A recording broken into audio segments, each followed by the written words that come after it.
তাদেরকে অসংখ্য ধন্যবাদ।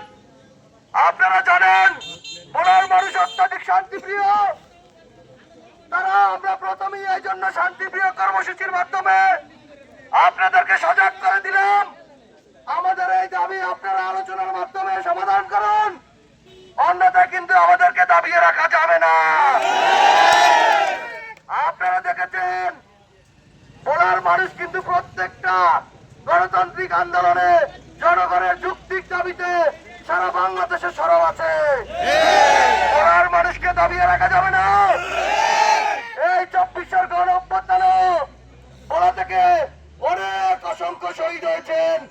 ভোলা থেকে আন্দোলনে ভোলার মানুষ কিন্তু পিছিয়ে নেই।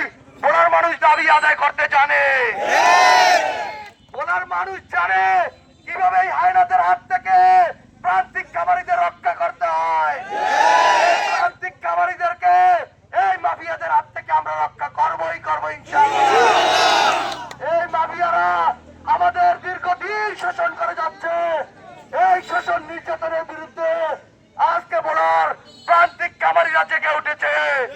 তাদেরকে আর দাবিয়ে রাখা যাবে না। আমরা ঐক্যবদ্ধ ভাবে দাঁত পাকা জবাব দেব। আমরা ঐক্যবদ্ধ থেকে আজকে আমাদের যে সমস্ত প্রান্তিক খামারিরা এখনো মেসেজ পায় নাই, আপনারা ঘরে ঘরে এই মেসেজ পৌঁছে দেবেন যে সিন্ডিকেটের কালো হাত আমরা ভেঙে দেব। ভোলার মাটিতে কোনো সিন্ডিকেট থাকতে পারবে না। এই মুক্তি প্রান্তিক খামারে যদি না বাঁচে দেশ কিভাবে থাকবে?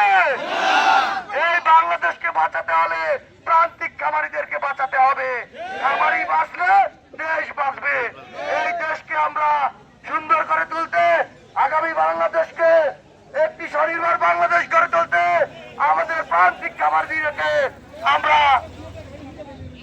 খামারিদেরকে নিয়ে আমরা আগামী দিনে দাবি আদায় আন্দোলন মাঠে থাকবো।